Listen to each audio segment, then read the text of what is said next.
उतनी सावधानी तुम्हारे जीवन में हमेशा होनी चाहिए। साधक अगर सावधान नहीं है तो साधक नहीं है। सावधानी शब्द साधक के साथ जुड़ा ही हुआ है। अपने जीवन के प्रति कभी लापरवाह होकर मत जियो। अपने अंदर के एक एक संकल्प को जानने वाले बनो। दादा भगवान की मेन पॉइंट्स में एक पॉइंट आती है, जिसने मन की हलचल को जाना वो भगवान है। मन की हलचल को जानने वाले बनो। कहाँ भी कौन सी हलचल हुई, कहाँ भी कौन सा विचार चला, आपको मालूम भी होना चाहिए और उस विचार पर आपके पास विचार भी होना चाहिए। पूरे दिन ऐसे ही नहीं चलते रहो। आज समझो तुम शरीर द्वारा ही कुछ कार्य करते हैं, थकान हो गई। थकान तो अनुभव होगी, शरीर का धर्म है। मन ना थके और एक शक्ति बनी रहे, प्रसन्नता बनी रहे, उसके लिए आप अपने मन में अकर्ता भाव का विचार भी करते हो। करना चाहिए। राजा रवगुण की बात आती है कि जब उनकी पालकी जा रही थी और जड़ भरत बैठे हुए थे पेड़ के नीचे, अचानक एक कहार बीमार हो गया। राजा ने बोला किसी को भी पकड़ के ले आओ जो आके कंधा दे पालकी को। जड़ भरत बैठा था, यंग था, उम्र में जवान था, हेल्थ भी अच्छी थी, अट्टा कट्टा दिख रहा था। वो लोग उसी को पकड़ के ले आए कि राजा की पालकी में कहार की आवश्यकता है। अब वो जब चल रहा था तो सत्पुरुष तो था, मेरे पैर के नीचे कीड़े मकोड़े ना मरे, इस चक्कर में उछल उछल के चल रहा था। कोई कीड़ा आ जाए उछल जाता था। अब राजा का सिर बार बार पालकी में टकराए। रुकवाई गई पालकी। अरे किसको पकड़ लाए हो? बोला अच्छा हट्टा कट्टा जवान था, हमको लगा उठा लेगा पालकी। राजा ने उससे पूछा क्या बोझ ज्यादा लग रहा है? कहता है नहीं, मुझे बोझ क्यों लगेगा। पालकी का भार कंधों पर, कंधों का भार पेट पर, पेट का भार टांगों पर, टांगों का भार पैरों पर, पैरों का भार धरती पर। राजा को तो ज्ञान हो गया, उसको गुरु की आवश्यकता थी, उसको तो सतगुरु मिल गए। उसने उनसे ज्ञान सुन के अपना जीवन धन्य किया। पर एक बात है कि भले स्थूल रूप से विचार ना देना पड़े, लेकिन सूक्ष्म में ज्ञानी के इतनी समाधानता तो रहती है। और उसका भी कारण ये है कि हर समय ब्रह्म विचार में, ज्ञान के विचार में अगर आप अपने को ज्ञान से बांधने की कोशिश नहीं करोगे तो आपके मन में अलग अलग भाव समय समय पर उत्पन्न होते रहेंगे। कभी कर्ता भाव भी आ सकता है, कभी थकान भी आ सकती है, कभी अहंकार भी आ सकता है, कभी क्रोध भी आ सकता है, कभी विक्षेपता भी हो सकती है। तो अपने मन में पहले तो इतना ज्ञान का हिसाब रखो कि कोई अदरवाइज थॉट आने ना पाए। 1% आ जाता है, उसके लिए केयरलेस मत बनो। तुरंत ज्ञान के विचार से अपने को बना लो। ब्रह्मज्ञानी का ब्रह्म ध्यान, ब्रह्मज्ञानी का ध्यान किसमें है? ब्रह्म में, स्वरूप में, जागृत है। तभी तुम देखोगे ज्ञानी हंसते हंसते भी, मजाक में भी फिर हम लोगों को कोई ना कोई बात बता देता है। यानी उसका ध्यान कहाँ पर है? उसका ध्यान ज्ञान के बाहर नहीं जाता है। तुम भी अपने मन को ज्ञान के ध्यान में रखने की आदत डालो। जरूर जो भी क्रिया हो रही है तुम देखो, मैं साक्षी होके जानने वाला हूँ, मैं देखने वाला हूँ। क्या होगा? इफेक्ट्स भी कम होंगे। आज शरीर में पीड़ा है, तुम साक्षी भाव का अभ्यास करो, पीड़ा का प्रभाव कम हो जाएगा। मूड नहीं ऑफ होगी, मन में हलचल नहीं होगी, चेहरा प्रसन्नचित रहेगा। बहुत फायदा है ज्ञान का। ज्ञान को हर वक्त अपने साथ लेके चलो। ये ज्ञान तुम्हारा सबसे बड़ा साथी है, इसको हर वक्त अपने साथ रखो। कोई भी वक्त तुम्हारा ज्ञान के विचार के सिवाय नहीं होना चाहिए, ना कोई कर्म होना चाहिए। हर वक्त ज्ञान तुम्हारे साथ हो, गुरु तुम्हारे साथ हो, निश्चय में रहो, अभ्यास में रहो और अपनी उन्नति करते चलो। अब संत से राजा ने कहा, संत जी चलिए, चलता तो नहीं हूं पर चलूंगा, खाइए, खाता तो नहीं हूं पर खाऊंगा, बैठिए, बैठता तो नहीं हूं पर बैठूंगा। ये कोई बोलने की बात नहीं थी। एक प्रबोध देने के लिए राजा को संत ने बोला, पर ये सच्चाई संतों के भीतर की है कि शरीर की किसी भी क्रिया को वो स्वयं में नहीं मानते और अपने को शरीर से जुदा करके चलते हैं। यही उनके भीतर की सच्चाई है, यही इनके भीतर का ज्ञान है। भले तुमको बाहर से दिखेगा चले, पर उनको अंदर पक्का पता है ये इसका धर्म, पर धर्म में नहीं वर्तेंगे, वो स्वधर्म में रहेंगे। पर स्वधर्म का पालन करने के लिए हर वक्त स्व से वृत्ति जुड़ी भी तो रहे ना। आज एक शरीर का ही धर्म होता है। अब आपको सपने में भी याद है मैं लड़का हूँ, मैं लड़की हूँ, तभी तो वॉशरूम भी जेंट्स वाले में ही जाएगा। कहीं ऐसे होटल में रुके हो, कहीं रुके हो, है ना, धर्मशाला में रुके हो, सपने में भी याद है। जब शरीर का धर्म याद होता है तो शरीर ठीक वर्तता है। तो जब स्वधर्म भी इतना गहरे में पक्का हो जाएगा तो अब मेरी वर्तन स्वधर्म में होएगी ना। अभी हम स्वधर्म सुन तो रहे हैं लेकिन रहते पर धर्म में ही हैं। स्वधर्म में कहाँ वर्तते हैं? स्वधर्म माना आत्मा का धर्म, स्वधर्म माना ज्ञान वाला धर्म। अब हर वक्त ज्ञान वाली ही बात कहाँ होती है? इसका मतलब आप परधर्म में भी वर्तते हो और परधर्म को पाप बता दिया, परधर्म को दोष बता दिया। स्वधर्म में वर्तो, अपने निश्चय में रहो, आत्म जागृति में रहो, अपने अंदर स्ट्रांगनेस हो ज्ञान की, पावर हो ज्ञान की। ऐसा नहीं कि मैं फिसलूंगा नहीं, गिरूंगा नहीं, इतना तो पता है, लेकिन फिसलने वाली जगह खड़े भी तो हैं, ये भी तो पता है साथ में। तो ज़रूर अपनी ज़मीन भी स्ट्रांग करनी पड़ेगी, पक्का करना पड़ेगा, क्योंकि मालूम नहीं पड़ता कब अंदर इच्छा का बीज बड़ा होके तृष्णा बन जाए, वासना बन जाए और मेरे को जकड़ ले।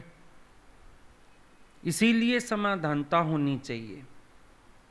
एक समाधानता गुरु तुमको देता है, एक समाधानता तुम्हारी अपनी होती है। अपनी समाधानता वैराग रूप होती है। अगर मेरे पास अपनी समाधानता नहीं है, मेरा वैराग्य भी अधूरा है। मेरी अपनी समाधानता हो, मेरा अपना निश्चय हो, मेरी अपनी स्ट्रांगनेस हो, बात तब बनती है। वो ठीक है, अभी मन की सब बातें पूरी हो रही हैं तो लगता है शायद इच्छा नहीं है, लेकिन जो कभी कभी लहर उठती है इच्छा रूप तो है। तुम्हें मालूम होना चाहिए।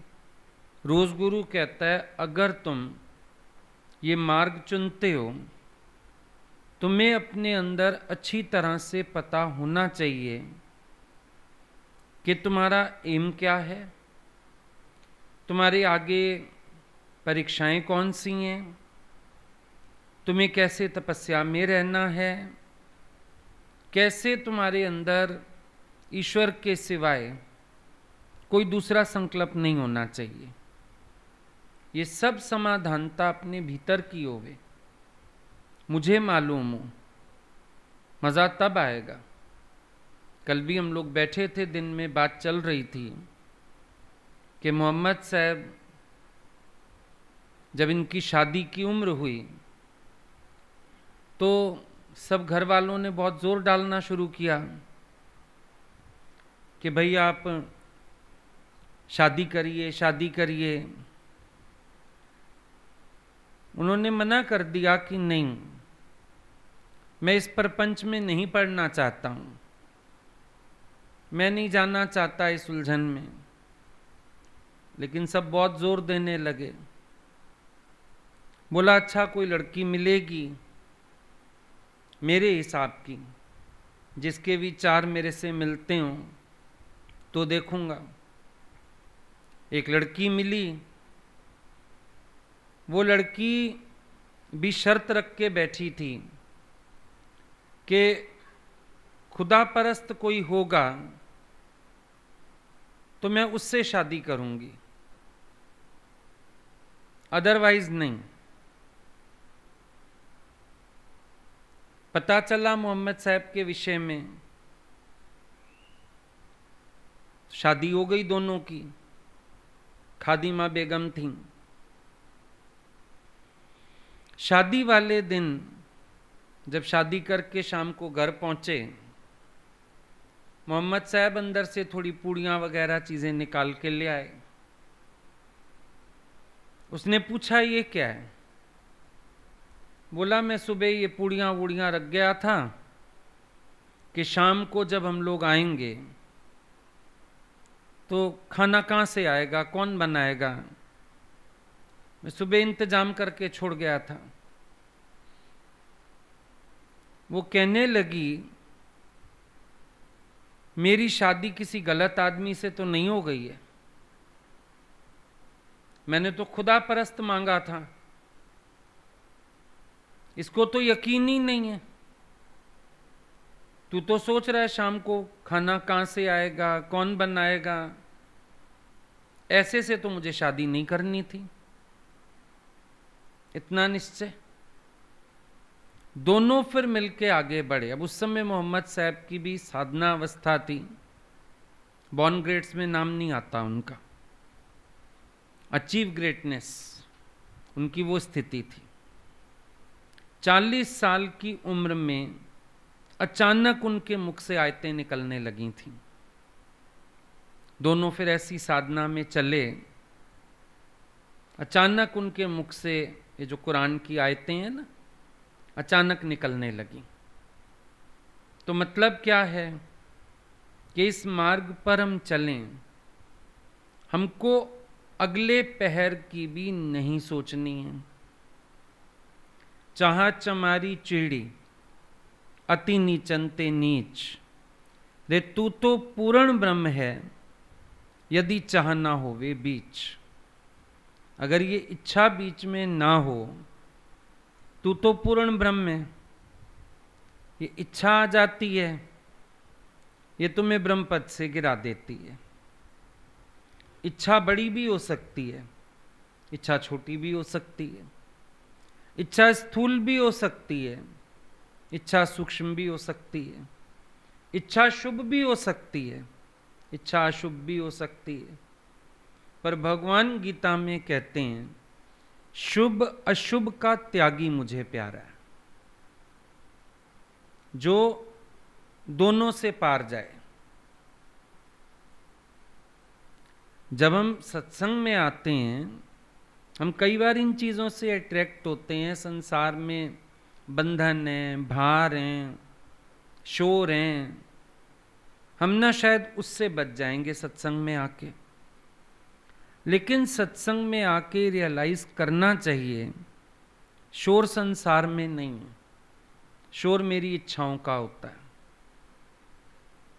भार संसार में नहीं है, भार मेरे कर्ता भाव का होता है।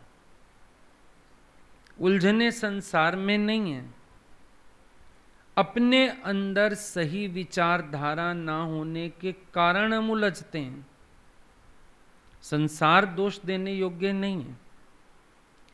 शुरू में हम यही समझ के इधर आते हैं, लेकिन यहां बैठ के बुद्धि खुल जानी चाहिए, और ऐसी बुद्धि खुले जो अपने अंदर अपने विवेक की लाइट से तुम अपना रास्ता देख सको, तुम्हारा विवेक तुम्हें चलाए, सुनी सुनाई बातों से नहीं। आज गुरु ने कह दिया जगत मिथ्या है, तुमने क्यों कहा? गुरु ने कह दिया दुनिया में सुख नहीं है, तुमने क्यों कहा? ऑब्जर्व कर लिया, तुम्हें समझ आ गया सुख नहीं है। गुरु ने कहा तेरे योगक्षेम का भार भगवान पर है, आ गई बात तुम्हें समझ में कि तेरे योगक्षेम का भार भगवान उठाता है। और अगर समझ आ गई है, फिर तुम्हारे अंदर शोर नहीं होना चाहिए इच्छा का। फिर तो मिट्टी को मिट्टी से भी ढकने की जरूरत नहीं पड़नी चाहिए। फिर तो अंदर वाला अचाह होना चाहिए। मिलेगा एक दो में से। भोग और योग इकट्ठे किसी को नहीं मिलते, दोनों में से एक को चुनना पड़ता है। भोग चुनने वाला योग का त्याग करेगा, और योग का चुनाव करने वाला भोग का त्याग करेगा।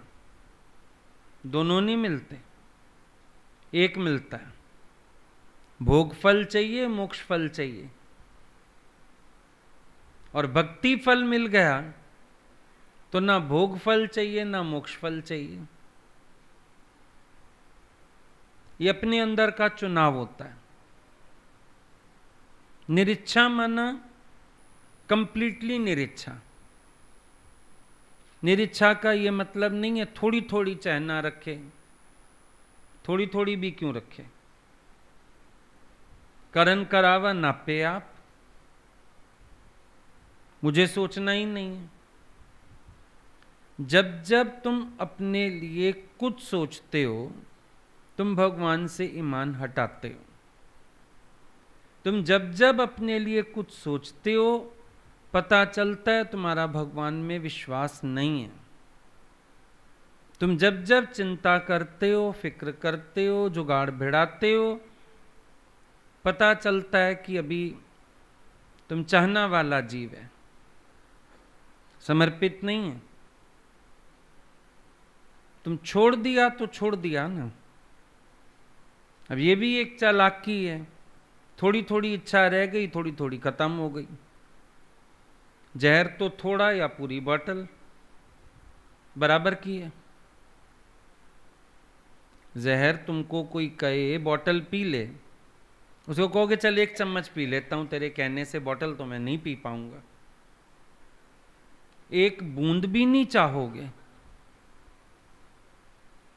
तो फिर ये कैसी बात हुई?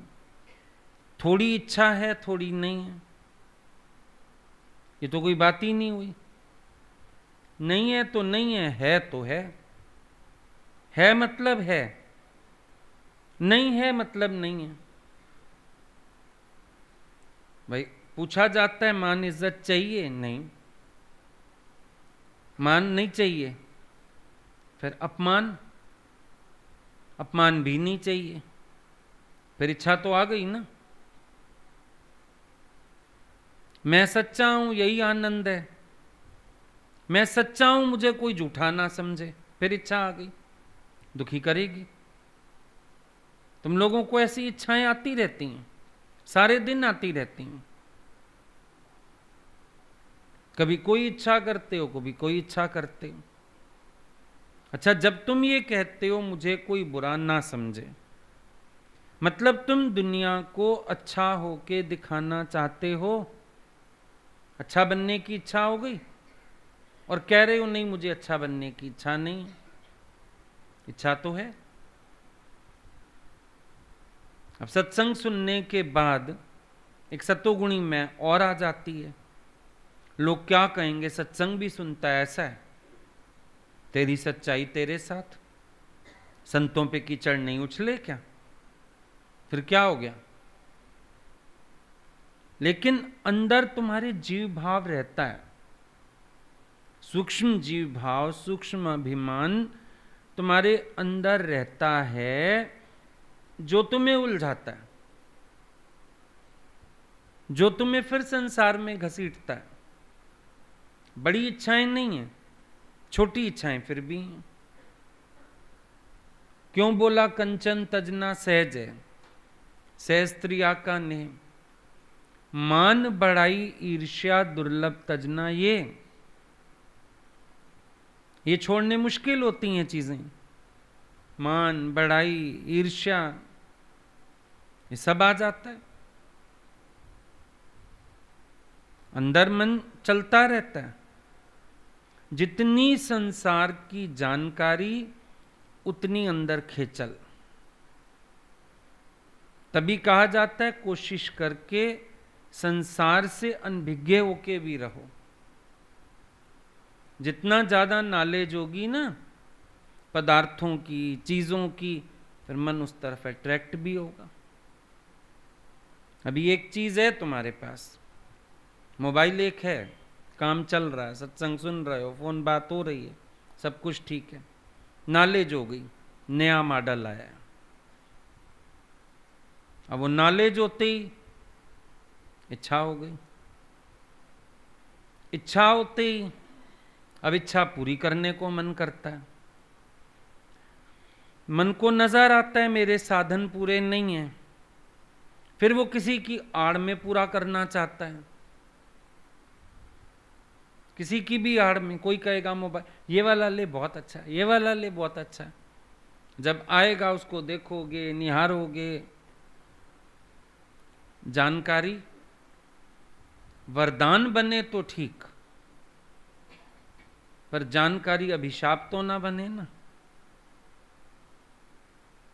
देखो इच्छा के बीज कैसे पड़ते हैं।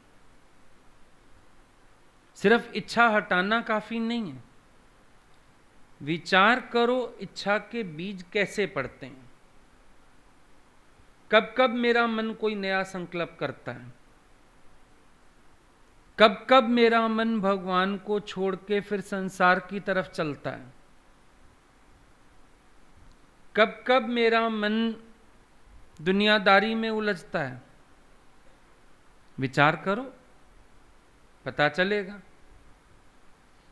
ऐसे शोर नहीं आता मन में, ऐसे अपने घर में सेटिस्फाइड हो। जिस दिन किसी की कोठी नजर आ गई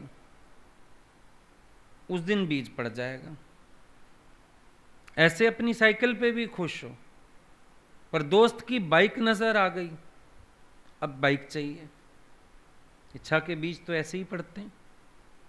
माँ बाप ऐसे अपने बच्चों से खुश रहते हैं, बड़ा संस्कारी है, बड़ा अच्छा है, फिर दूसरे के बच्चे के 90% आ गए, मेरे वाले के तो 80 आए। अब कोसना शुरू करते हैं अपने बच्चे को। वैसे खुश हैं अपने बच्चे से, कोसना कब शुरू किया? जब दूसरे का देखा, फिर शुरू हो गए। इच्छा का बीज कैसे पड़ता है तुम ये भी तो देखो ना।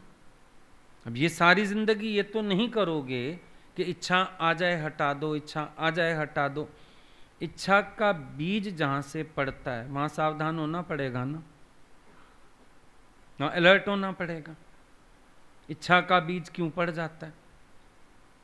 काय के लिए? और थोड़ी देर के लिए मन कल्पना करे आता है।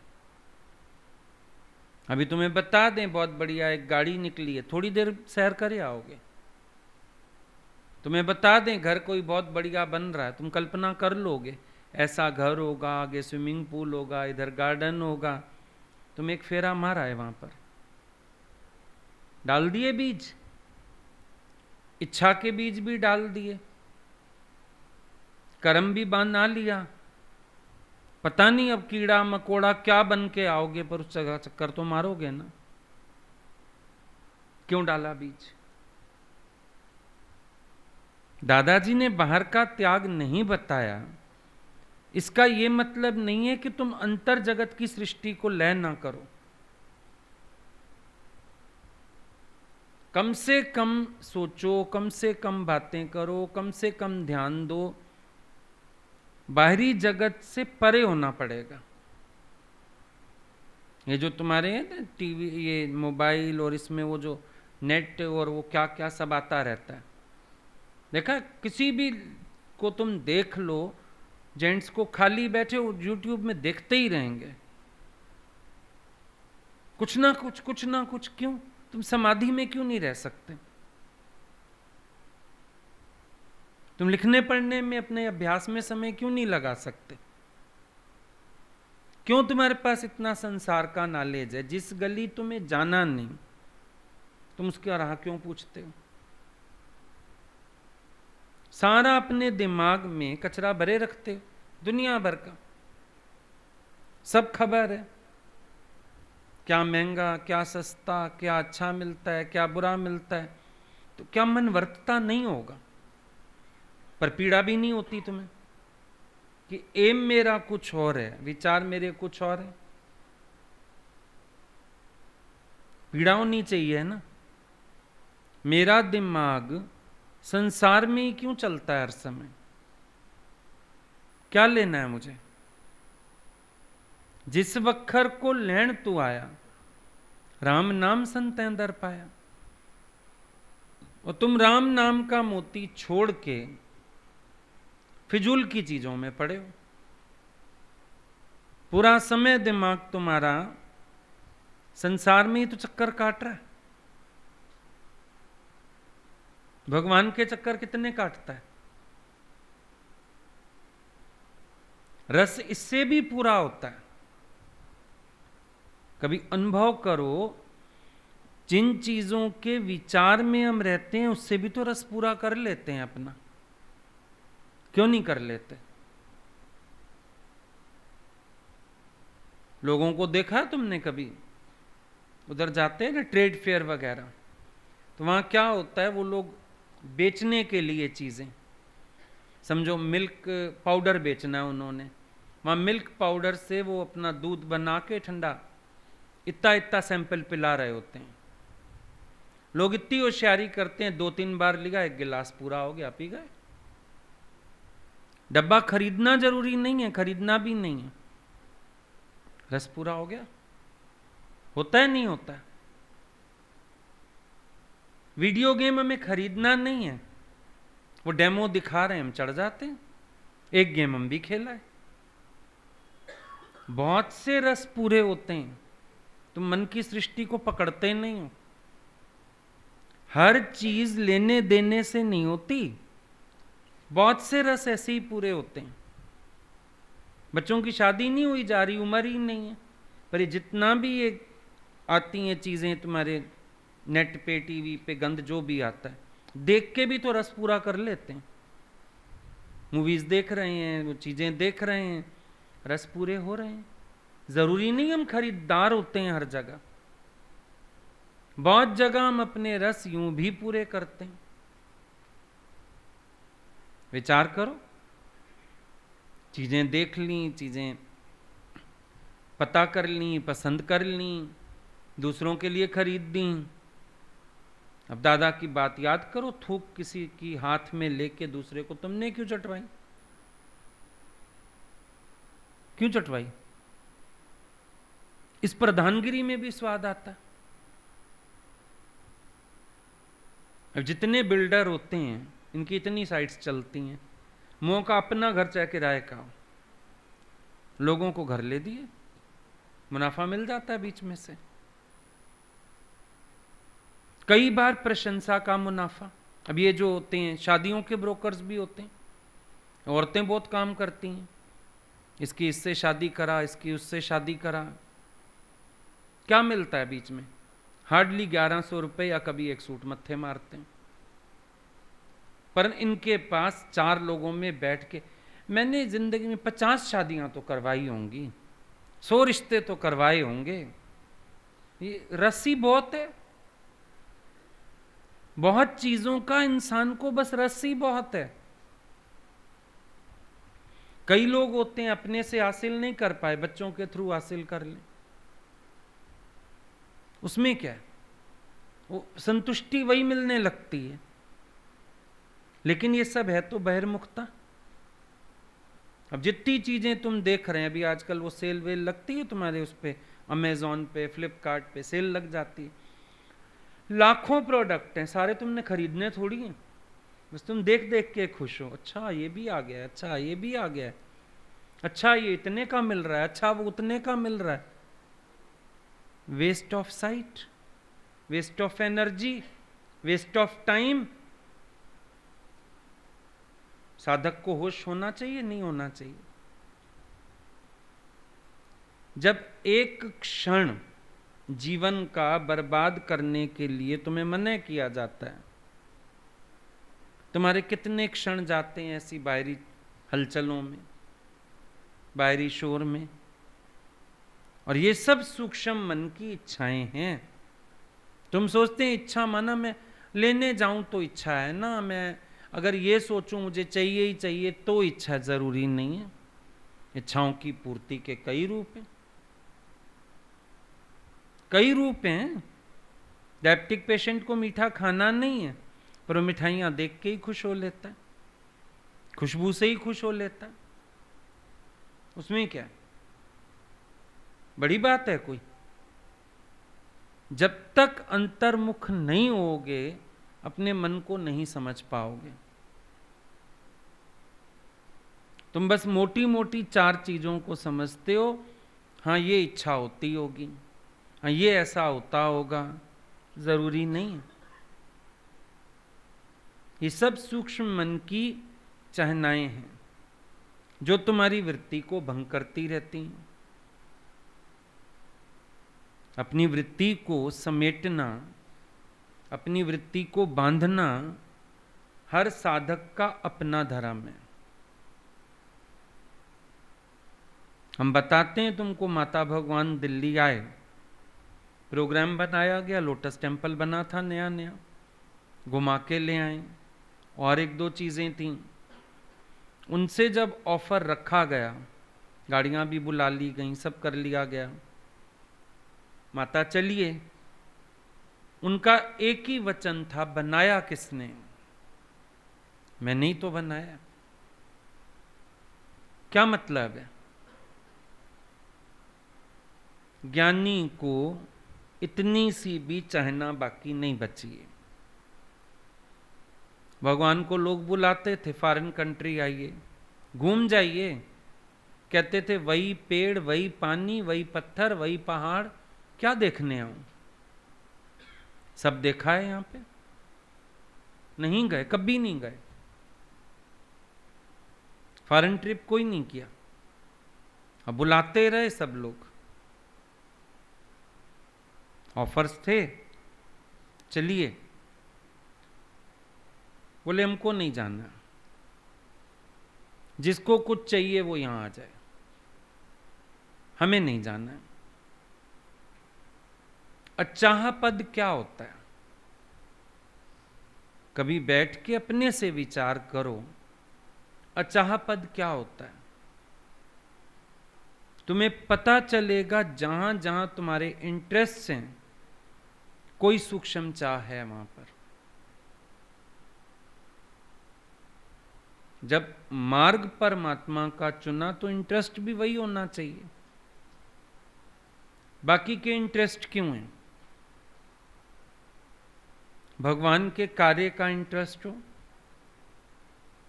साधना का इंटरेस्ट हो, हम भगवान का कार्य कैसे आगे बढ़ाएं इसका इंटरेस्ट हो, हम और क्या कर सकते हैं इस फील्ड में उसका इंटरेस्ट हो, मेरा मन भक्ति साधना में जुड़ा रहे उसमें इंटरेस्ट हो। लेकिन बात वही है कि जब तुम्हारी अंदर का संसार पूरी तरह लय नहीं होता तो फिर गड़बड़ होती रहती है। अपने अंदर पूरा लय नहीं होता संसार, कुछ ना कुछ चलता रहता है, कभी कैसे कभी कैसे, लेकिन हलचल है ही, मन का शोर है ही। मन की आवाजें रुकती नहीं हैं, चलती रहती हैं। इंटरेस्ट ही तो है सारा, और क्या है। कभी करता कभी करावता। घर में तुम देखो, दो बहनों का नाप सेम हो, वो दूसरी की तू ले ले ये सूट, पता है ये लेगी पहन तो मैं ऐसे ही लूंगी। चालाकी हो गई। बाप कोई धंधा करता है, बेटे को साइड बिजनेस स्टार्ट करा देगा कि पैसा तो घर में ही आएगा ना, चल कोई नहीं, मेरी एक लिमिट है। बीवी के नाम पे शुरू कर देगा, भाई को इन्वॉल्व कर देगा, बेटे को इन्वॉल्व कर देगा। है तो लोभ, है तो लालच। कभी लालच है, कभी अच्छा बनने की इच्छा है, कभी मोह है।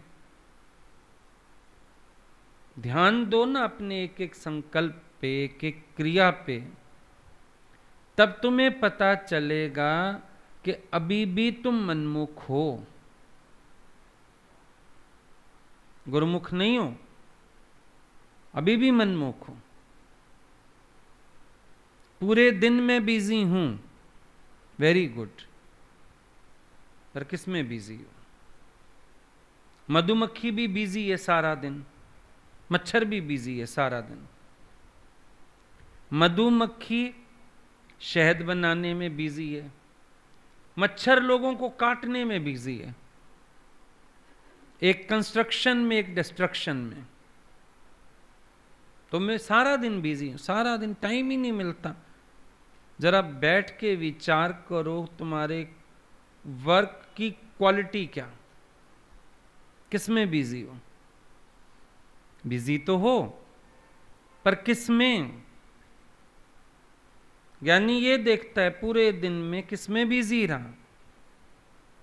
सिमरन करने में, सिमरन कराने में, साधना में, भक्ति में, मौज में, आनंद में, इनमें रहा, या कहीं आउटवर्ड हो गया, या कहीं और चल दिया, या कोई और दिशा पकड़ ली। सावधान है।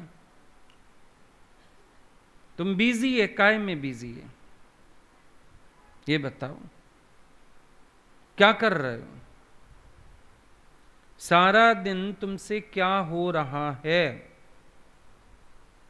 ये सबसे पहले विचारने वाली बात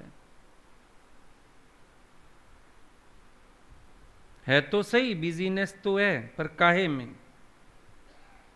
मधुमक्खी वाली, मच्छर वाली। भोंडू भी बिजी है, भमरा भी बिजी है। भमरा क्या कर रहा है, फूल से पराग ला रहा है। भोंडू क्या कर रहा है, गोबर की गोलियां बना रहा है। तुम कभी कभी नाक साफ करते हो ना, ऐसे निकालते हो फिर गोलियां बनाते रहते हो, भोंडू ऐसा होता है। वो गाय के, भैंस के गोबर की गोलियां बनाता है, वो गोलियां बनाता रहता है, वो भी बिजी है। उसको ये लग रहा है मैं भी बहुत काम कर रहा हूं, गोबर की इतनी गोलियां, किसी काम की नहीं वो गोलियां। अपने वे से वो बहुत बिजी है, इतनी मेहनत कर रहा है, गोलियां बनाता सारा दिन। तुम कहां बिजी हो, ये बताओ। What's the quality of your work, और उस वर्क में तुम्हें साधना में क्या मदद मिली। तुम्हारी वृत्ति कहां थी। तुम्हारी सेवा आनंद रूप है, तुम्हारी सेवा साधना रूप है, या तुम्हारी सेवा में विक्षेपता है, तुम्हारी सेवा में हलचल है, तुम्हारी सेवा में द्वैत है। ये भी देखो, जरूर खोज करो ना। कहोगे तो यही, हम सेवा में बिजी हैं। सचमुच सेवा, सचमुच आनंद रस, सचमुच गुरु से जुड़न, उन्हीं को समर्पित, कर्तापने की लहर नहीं, विक्षेपता नहीं। हर रोज अंदर फील हो रहा है मन सदता जा रहा है, जीवन सदती जा रही है, मैं गुरु का रूप होता जा रहा हूं। अपने आप को लगता है उनके गुण धारण हो रहे हैं, उनके विचार धारण हो रहे हैं, वो तुम्हारी सोच में आ गए। सोवत जागत उठत बैठत। भगवान बोलते थे हम लोगों को जब यंग एज में बड़े कि अगर कहीं संसार में अफेयर हो जाता तो वही लड़की घूमती चारों तरफ, उठते बैठते सोते, लेना भी उसके लिए, खाना भी उसके लिए, कल्पना भी दिमाग में। पूछते थे, बोले इतना गुरु अंग संग है, इतना अंग संग है गुरु कि हर वक्त उन्हीं को हम सोचें, उन्हीं के लिए चलें, उन्हीं का सब कार्य समझें, वही याद आए, उन्हीं के लिए उदासी आए, उन्हीं से मिलके खुशी आए, उन्हीं से मिलने का बहाना रहे, उनकी चिट्ठी की इंतजार रहे। तो अपने को भी तो पता चलता है ना ट्रैक चेंज हो रहा है। जब एक ट्रेन ट्रैक चेंज करती है हमें अंदर बैठे फील हो जाता है। मेरे मन के ट्रैक्स चेंज होंगे, ट्यूनिंग्स होंगी, क्या मुझे महसूस नहीं होगा? वो भी तो मुझे महसूस होगा ना। अपनी दिशा मुझे पता चलेगी ना, अपनी सोच मालूम पड़ेगी। और ये भी तो एक अंकुश ना होना, गुरु का भय ना होने वाली स्थिति हुई ना। अगर विचार करो, मैं ज्ञान के अलावा भी किसी माया में मन रखता हूं, मुझे गुरु का भय नहीं। अगर मुझे ये भय हो, मुझे अपने एक एक क्षण का हिसाब देना है, तो अंदर परेशानी होगी कि नहीं होगी? और अपने मन को हटाओगे सब जगह से? नहीं हटाओगे। इन चीजों में कभी किसी का आदर्श मत देखो। कभी तुम्हें दिख जाते हैं दूसरे लोग भी, फलाना भी तो सारा दिन ऐसे करता है, करने दो, खड्डे में जाएगा, तुम्हें जाना है क्या? गुरु को देखो, पूरा सतगुरु भेंटिया ता पूरी हुई युक्त, पीछे असंदियां खेलंदियां खावंदियां विचा होवे मुक्त। गुरु को देखो, उनसे सारा दिन क्या होता है, तुमसे सारा दिन क्या होता है? हम लोग देखते थे भगवान पूरा दिन सत्संग, सबके साथ बात करना, रात को फिर डायरियां लिख रहे हैं। और उनको कभी कहते थे क्यों लिख रहे हो? ये लेटर्स शुरू में रात को ही लिखते थे। तो कहते थे दादाजी तो सारा दिन घूम के आते थे, रात को पलंग पे उल्टे लेट के भी डायरियां लिखते थे, हम इतने तो नहीं थके हैं अभी। तो हम लोगों को शर्म आती थी, घर आके भी सोचते थे हम लोग भी सारा दिन घूम के आए, सत्संग करके आए, शाम को रात को खाना वाना खा के फिर लगता था अब थोड़ी देर बैठें, लिखें, कैसेट सुन लें, कुछ मेहनत करें अपने लिए। क्यों? गुरु का आदर्श आंखों के आगे रहता था।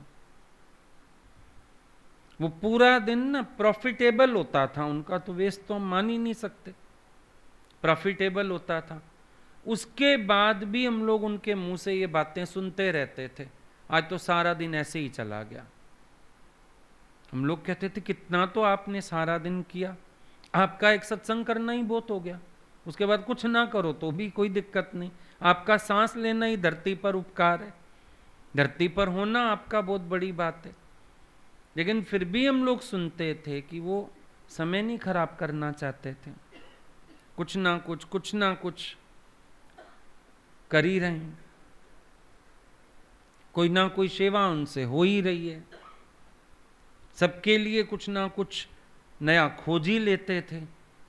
हम साधकों के समय की बर्बादी कैसे सोच सकते हैं? बात वही है, जहां जहां इंटरेस्ट, जहां जहां इच्छाएं, फिर मन को संकल्प वहीं के आते हैं। सारा दिन कर तो सब रहे हैं कुछ ना कुछ, खाली तो कोई नहीं बैठा रहता, बैठ सकता ही नहीं इंसान। लेकिन जहां जहां हमारे इंटरेस्ट होते हैं, जहां जहां हमारी चाहनाएं होती हैं, उधर का संकल्प आता है, उधर का उद्यम होता है,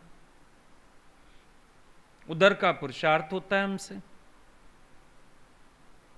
अगर हम एक परमात्मा की अभिलाषा ही रखते हैं तो हमारा सारा समय उधर को जाएगा ना। अब शौक होता था गुरु जी को, कभी चिट्ठियां लिख, कभी डायरियां लिख, कभी रटन पे निकल, कोई उनको कहता थोड़ी था।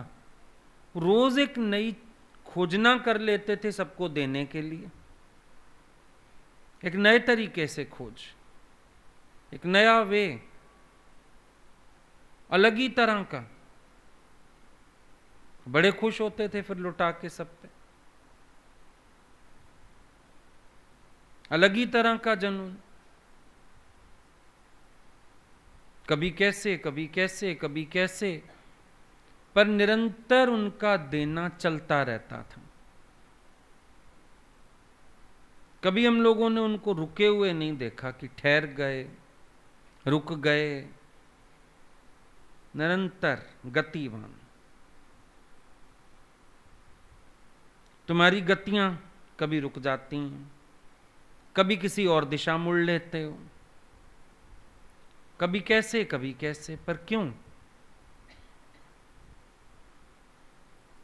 तुम्हारे मन में एक भी संकल्प सांसारिक आ रहा है, तुम्हें उसकी दिशा मोड़नी आनी चाहिए ना।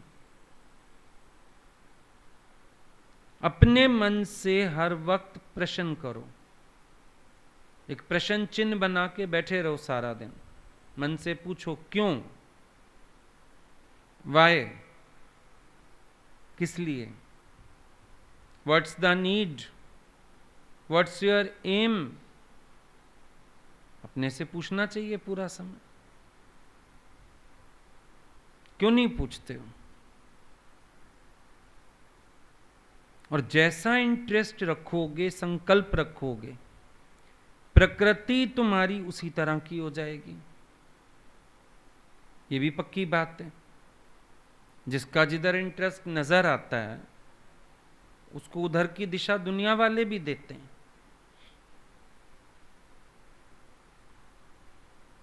तो अपनी सोच, अपना इंटरेस्ट, इसको भी चेंज करो। ये कोई बात नहीं है। अब तुम बाहरी कर्मों में ही मन रखोगे, बाहरी कर्मों तक ही रह जाओगे। समझो तुम शौक रखो बाहरी कामों का, सब तुम्हें वही देंगे। तुमने अपनी प्रकृति बना ली वैसी, ईश्वर की प्रकृति ने भी तुम्हारे लिए वही नियत कर दिया। ये तुम देखो कितने लोग अपने इंटरेस्ट लेके आते हैं, यहां आके भी उसी तरह की सेवाएं पकड़ लेते हैं, तो उन्हीं में ही दब के मरते हैं। बीच में साधना भूल जाती है। फिर कहेंगे ईश्वर ने सेवा दी, ईश्वर ने सेवा दी, तुम्हारी प्रकृति रजोगुणी। ईश्वर ने सेवा दिया, तुम्हारे इंटरेस्ट ही वही हैं सारे। तुम्हें समाधि में सुख आता है, तुम शांत चित्त होके बैठ सकते हो, तुमने अपनी अंतर्मुखता की गहराइयां बढ़ानी शुरू की। अगर ईश्वर तुम्हें, एग्जाम्पल चलते हैं, उसका गर्भवती स्त्री के सास काम छुड़ाती है, फिर कहते हैं भी इस रास्ते पर बढ़ते हो बोध रूपी बेटा आ जाता है, प्रकृति छुड़ाती है। तुम्हारे जीवन में सिद्ध हुआ ये? तुम्हारे जीवन में क्या ये वचन सिद्ध हुआ कि प्रकृति तुम्हें सबसे छुड़ा के सिर्फ बोध में, आनंद में रहने के लिए छोड़ दे? क्यों नहीं सिद्ध हुआ? अभी भी शौक अधूरा है।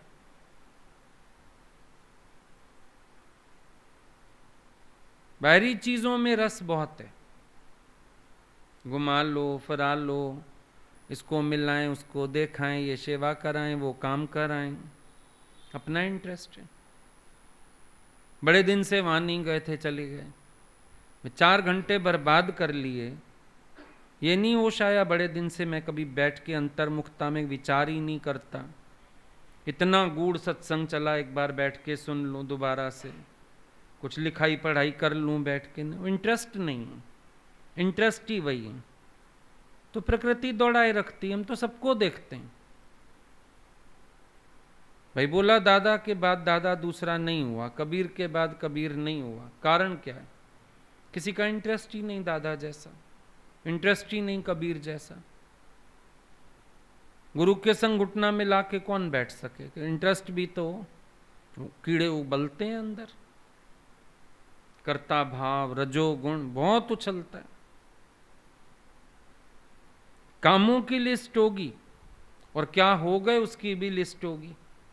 कल सत्संग क्या चला, उस पे तुमने क्या अनुभव किया, क्या अपनी मैल पकड़ी, क्या सूक्ष्म मन का अभिमान समझ आया, वो अनुभव भी तो बताओ।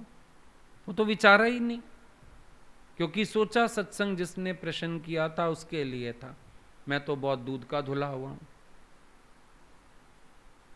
अपने लिए तो कुछ सोचता ही नहीं, चोट लगे तो।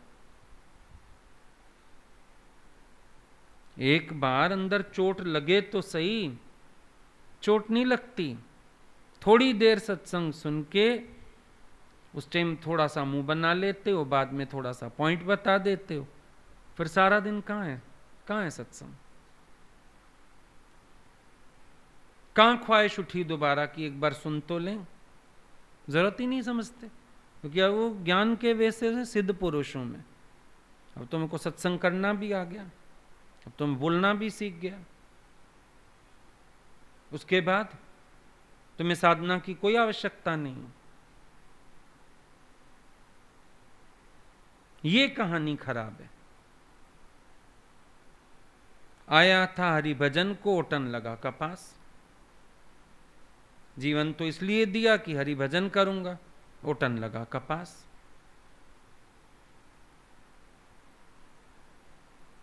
मैं बहुत सियाना होऊंगा, मेरे को इतना सेवा सब काम मैं ही कराता हूं। तुम ये सोचो ना, सबने अपनी जान छुड़ा रखी है, तुम बेवकूफ हो।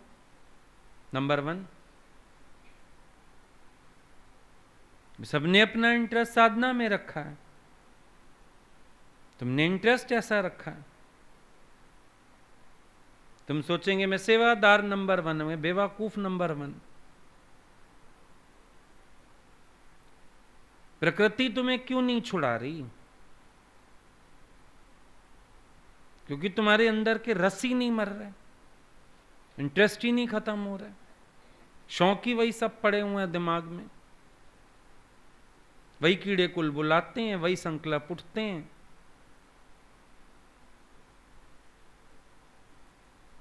कौन सी मेहनत अपने लिए करते हो? एक रूटीन बना लिया सत्संग का बस। अरे जो अंतर्मुख नहीं, उसको ज्ञान लगेगा कहां से? जागेगा थोड़ी। जागने के लिए प्रयास ही नहीं किया, जागे कहां से? बस सोचा यही, सुबह हो गई, शाम हो गई, जिंदगी तमाम हो रही है, चलो आज एक दिन और बीत गया, शुक्र है। जिंदगी बीत जाएगी ऐसे। हथ कर ही आने तू सच्चो ही खजाना। सच्चा खजाना हाथ करो अपने, जो करने आए।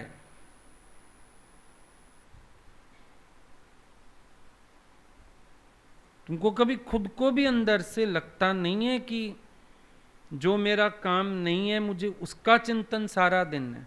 और हम मान नहीं सकते चिंतन ना हो। दादा कहते हैं मेरा दिमाग का एक्सरे निकालो, खाली है। तुम कह सकते हो खाली है, और खाली तो नहीं है, भरा क्या हुआ है? एक संसारिक आदमी से अपना मिलान कर लो। कहां फर्क है? कहां फर्क है बताओ? एक संसारिक आदमी वाली हालत तो बना लेते हो ना अपनी। काम काम काम काम काम। निष्काम कब होगे? निरिच्छा कब होगे? अब मन कहेगा मुझे इच्छा थोड़ी है, ये तो निष्काम है मेरा। नहीं, इंटरेस्ट है, अपने रस की पूर्ति है, ये सबसे बड़ा सकाम है। निष्काम कहां से आया? जब मेरा इंटरेस्ट बीच में है, मेरी रजोगुणी प्रकृति बीच में है, मेरा रस बीच में है, निष्काम कहां हुआ? बाहर से कुछ नहीं चाहिए ना, स्थूल रूप से, पर सूक्ष्म मन में रस भी तो है। हर जगह हजूरा एक सा थोड़ी चाहिए होता है। कभी कभी तो हम बोर हो रहे होते हैं, इसलिए भी कोई काम कर देते हैं। जेंट्स लोगों की 2-3 छुट्टियां आ जाए ना, घर हो, कहीं प्रोग्राम ना बने घूमने का, अब क्या करें? अब कोई ना कोई काम ढूंढ लेते हैं। स्टोर साफ कर देता हूं, ये कर देता हूं। तुम उल्टा सोचते हो सिर दर्द बढ़ाएगा मेरा, पर अगला खुश है। कुछ चाहिए थोड़ी उसको टाइम पास करना है, तुम्हें जीवन पास करना है। सोचते हो चलो, फिर अपने को ठप्पा लगा देते हो, मुझे कुछ चाहिए थोड़ी। बाहर से नहीं चाहिए ना, अंदर तो स्वभाव पूरा हो रहा है। ये सबसे बड़ी संतुष्टि है। बच्चे छोटे होते रजोगुणी, उसको मजा आता है, बोलो फुल्का दिया, पानी दिया, वो उसका रस पूरा हो रहा है। उसको तो घूमना है, एनर्जेटिक है, क्या करे? उसको भागना दौड़ना है।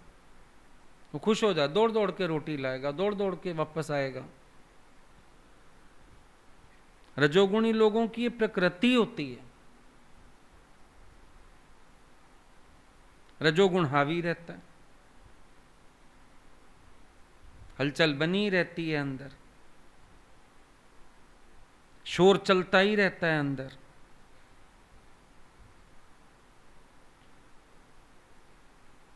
या तमोगुण या रजोगुण। सतोगुण में तो प्रवेश ही नहीं किया। ज्यादा हुआ, खाली हुए तो नींद कर ली, नहीं तो हलचल में ही रहे। कभी ये नहीं सोचते भाई पूरा दिन मेरा हलचल में क्यों जाता है? गुरु ने कहा सखी कर अठई पैर समाधि, सिख योगी खां उस्तादी। तुम एक पैर की भी समाधि बताओ है? 8 पैर तो दूर हो गए।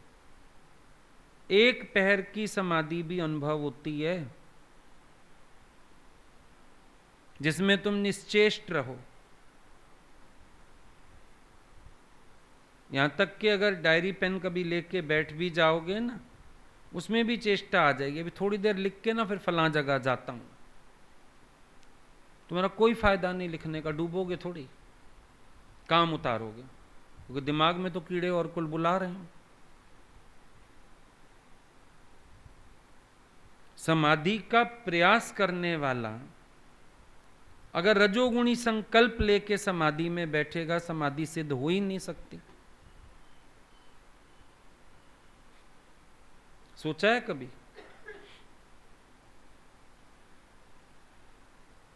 क्यों बोला विवेकानंद ने, सोया तो समाधि में बैठा तो विवेकानंद उठा तो विवेकानंद। तुम भी साधना में बैठे तो वही, उठे तो वही। एक काम पूरा कर दिया तुमने बीच में से, क्या यूज है?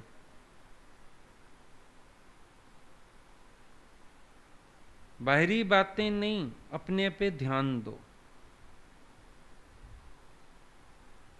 अति इंद्रिय आनंद पाने के लिए इंद्रियों का शासक होना जरूरी है। जो अपनी इंद्रियों पर शासन नहीं कर पाया, वो अति इंद्रिय आनंद का अधिकारी नहीं हो सकता। और मन को ज्योत स्वरूप बनाने के लिए मन के सर्व संकल्पों का नाश होना जरूरी है। सर्व संकल्पों का त्यागी ये शर्त है, क्योंकि पहले सांसारिक संकल्पों का त्याग करेगा, मैं के संकल्प का भी त्याग करेगा, तो अपने स्वरूप को अनुभव करेगा। सर्व संकल्पों का त्यागी, आप से आप में संतुष्ट, आत्मा से आत्मा में रमण करने वाला, इतनी प्यारी स्थिति। कभी विचार करो, ये स्थिति तो विचारने से ही प्रिय लगती है। कितनी हो जाएगी तो क्या अनुभव करोगे। कितनी प्यारी अवस्था है, सर्व संकल्पों का त्यागी। बैठ जाओ आराम से। ये देवी देवता कोई जड़ थोड़ी थे, पत्थर थोड़ी थे, पर चेतना होते हुए भी मन में चेतना नहीं थी। ये वाली संसारिक खेचलें नहीं थी।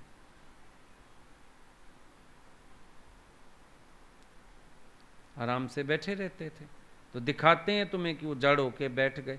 ज्ञानी जड़ के न्याय दिखता है नहीं, लेकिन संसारिक व्यवहार से इतना परे है, तो ऐसे लगता है जैसे जड़वत बैठा है। तो अपनी एक एक संकल्प को जांचना तो पड़ेगा, एक एक क्रिया पे ध्यान तो देना पड़ेगा। जब गुरु ने बोला पलक भी झपके, तो पूछो क्यों झपकी, क्योंकि पलकें झपकाने में भी खेल है, नहीं है। एक पलक झपकाओ तो कहते हैं आंख मारी। कोई किसी से कुछ पूछ रहा हो, पलकें झपका दो, अगला समझ जाता है काम हमने किया है। किसी का प्रश्न का उत्तर कोई पूछ रहा हो, पलकें झपका दो, हाँ जी यही उत्तर है इसका। देखा तुमने ये पलक झपकाना, गुरु ने कहा पलक भी झपकाओ, तो जांचना पलक क्यों झपकी। तुम्हें लगा पलकें सहज झपकती हैं, तुम बहुत खेल खेल जाते हो पलक झपकाने में, नहीं खेल जाते हो। फिर अपने मास्टर बनो। तेरा मास्टर तू खुद होना चाहिए। पहले अपना क्वेश्चन करके स्कूल में आंसर लिख के पहले अपनी आंसर शीट खुद रिवाइज करते थे, फिर टीचर चेक करेगा। पहले मास्टर हम खुद बन जाते थे और बहुत सारी गलतियां पकड़ लेते थे उसमें, स्पेलिंग मिस्टेक, कैलकुलेशन मिस्टेक। कई बार तो 5-5 नंबर का भी ठीक कर आते थे लास्ट में क्वेश्चन, और नंबर बच जाते थे। अरे अच्छा हुआ रिवाइज कर लिया मैंने, नहीं तो मेरे नंबर जाते थे। तो यहां भी सारा दिन अपने चेकर बनो, मन के चाकर मत बनना, मन के चेकर बनना। एक चेक रखो अपने मन पे, एक चेक रखो अपनी इंद्रियों पे, चेक रखो अपने एक एक संकल्प पे, और उसको वहीं ज्ञान की दृढ़ता से लय करते जाओ, भूनते जाओ बीज। मात्रा कम हो गई वो काफी नहीं है, जड़ से खत्म होना चाहिए। क्रोध कम हो गया, गुरु इससे राजी नहीं। क्षमाशील बन जाओ, क्रोध आना नहीं चाहिए। लोभ खत्म हो गया गुरु जी, बस इच्छा रह गई थोड़ी थोड़ी, अच्छा हो जाओ पूरी तरह। काफी फर्क पड़ गया है, बस कभी कभी मैं निकल आती है। गलत कह रहे हो, मैं है, कभी निकल आती है, कभी नहीं निकल पाती, पर मैं पड़ी हुई है।